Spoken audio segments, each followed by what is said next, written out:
So trigonometry problem this is. మనకు కనుక observe చేసినట్టయితే so cosec theta plus cot theta divided by cosec theta minus cot theta equals to ఏంటి అని అడిగారు. So ఇక్కడ మనం చూస్తే options 1, 0 cosec theta minus cot theta whole square, cosec theta plus cot theta whole square ఇచ్చారు. So ఇక్కడ మనం observe చేస్తే ఇది రేషనలైజేషన్ చేస్తే సరిపోతుంది. Cosecant plus cot theta whole divided by cosecant theta minus cot theta into, so ఇక్కడ హారాన్ని rationalisation చేయాలి.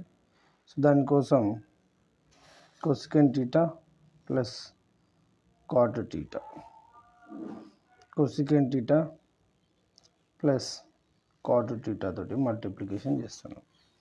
So A plus B into A minus B కాబట్టి ఇది cosecant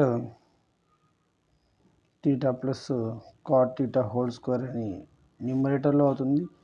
డినామినేటర్లో cosecant square theta minus cot square theta. So ఈ value ఏమవుతుందో మనందరికీ తెలుసు. Value cosecant square theta minus cot square theta value 1 అవుతుంది.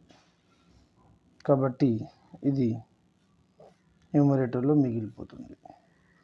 సో మన ఆన్సర్ ఆప్షన్ వచ్చేసి ఆప్షన్ డి.